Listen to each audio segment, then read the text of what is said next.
সবাইকে নমস্কার। সবাই কেমন আছেন? আশা করি অনেক ভালো আছেন। আমি তেমন একটা ভালো নেই, অনেক দিন ধরে সর্দি জ্বরে ভুগতেছি। আমার মেয়ে, হাজবেন্ড সবারই একই সমস্যা। এই তো সকাল সকাল পূজা দিয়ে নিলাম, তারপর গীতা পড়তে বসলাম। আগে প্রায় প্রতিদিনই গীতা পড়তাম, এখন প্রতিদিন পড়া হয় না। মেয়েটা আমার পূজার প্রসাদের জন্য অপেক্ষা করে থাকে। আগে তো অপেক্ষা করতো না, পূজা দেওয়ার আগে প্রসাদ নিয়ে নিত।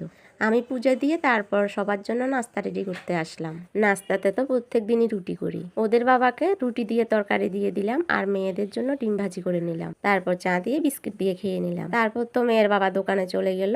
বড় মেয়েটা ম্যামের কাছে পড়তে গেল। ম্যামের কাছ থেকে এসে তারপর দুই বোনে ক্লে দিয়ে খেলা করতেছে, আর এই ফাঁকে আমি রান্না করতে চলে এলাম। মাছ রান্না করব, তাই মাছ কেটে ধুয়ে নিচ্ছিলাম। মাছগুলোর গায়ে প্রচুর পরিমাণ আঁশ, তাই তো তারের মাজুনি দিয়ে পরিষ্কার করতে লাগলাম। তারের মাজুনি দিয়ে পরিষ্কার করার পরে তারপর কিছুক্ষণ গরম পানিতে ভিজিয়ে রাখছিলাম, যাতে গন্ধ না করে। তারপর মাছের গায়ে নুন হলুদ মেখে নিলাম। মাছগুলোতে কাটা অনেকটাই কম, মেয়েরা কাটাওয়ালা মাছ খেতে পারে না, তাই ওদের বাবা চেষ্টা করে যে মাছের কাটা কম সেই মাছ নিয়ে আসার জন্য। মেয়ের বাবা তো এখন সবকিছু মেয়েদের পছন্দে নিয়ে আসার চেষ্টা করে। মাছগুলোকে ভাজতে বসিয়ে দিয়ে তারপর ছোট মেয়েকে স্নান করিয়ে নিয়ে আসলাম। প্রায় অনেকদিন যাবত ডেইলি ব্লগ শেয়ার করা হয় না, তাই আজকে ভাবলাম একটা ডেইলি ব্লগ শেয়ার করা যাক।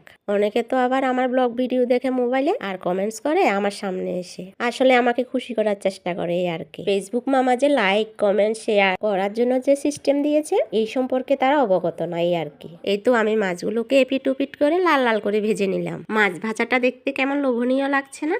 আমি মাছ ভাজার তেলে তারপর আলুগুলো ভেজে নিলাম নুন হলুদ দিয়ে। তারপর তেলে পেঁয়াজ সম্বাদ দিয়ে তরকারিগুলো দিয়ে দিলাম। মাছটা আমি আলু টমেটো আর ঝিঙ্গে দিয়ে রান্না করতেছি। এই বছরেই প্রথম ঝিঙ্গে নিয়ে এসেছি। গরমের সময় ঝিঙ্গে দিয়ে মাছের পাতলা ঝোল খেতে ভালোই লাগে, মন্দ লাগে না, তাই না?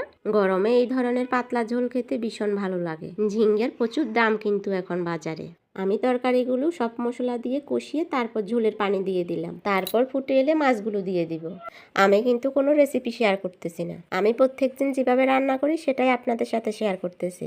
আমি দেখা যায় অনেক ভিডিও এডিটিং করে রাখি, কিন্তু ভয়েস দেওয়ার অভাবে আর আপলোড করতে পারি না। মেয়েটা আমার অনেক কম ঘুমায়, আর দুপুরে যা একটু ঘুমায় তখন নিজেরও ইচ্ছে করে একটু ঘুমিয়ে নিতে। এই তো আমি তরকারিতে জিরের গুঁড়ো দিয়ে নামিয়ে নিলাম। ছোট মেয়ের জন্য কালকে ডাল রান্না করছি, তাই আজকে আর রান্না করলাম না। আর আমাদের জন্য পেঁয়াজ টমেটো দিয়ে ইলিশ শুটকির পাতুরি করলাম। মেয়েদের বাবা বেলের শরবতটা খুব বেশি পছন্দ করে, তাই দেখা যায় সব সময় নিয়ে আসে। বেলের শরবতটা আমার তেমন পছন্দ না, এর আগে একদিন করে দিয়েছিলাম আর আজকে একটু করে রাখলাম। তারপর আমি রান্না বান্না শেষ করে মেয়েদেরকে খাইয়ে দিতে বসে গেলাম। ছোট মেয়েটা খাবার নিয়ে প্রচুর জ্বালাচ্ছে, এখন সর্দি হয়েছে তো তাই মনে খেতেই চাইছে না। রাতেও অনেকবার কাশি দিয়ে উঠে যায়। ছোটরা অসুস্থ থাকলে প্রচুর যন্ত্রণা দেয়। আমার মনে হয় কি, ছোটরা অসুস্থ না হয়ে বড়রা অসুস্থ হলেই ভালো, যন্ত্রণাটা অনেক কম থাকে। আমি দেখা যায় বড় মেয়েটাকেও খাইয়ে দিই। আজকে বলতেছে তুমি ভিডিও করো, আমি খাচ্ছি, তাই হাত দিয়ে খেতে বসছে। আজকে ভিডিওটা এ পর্যন্ত। Thank you for watching.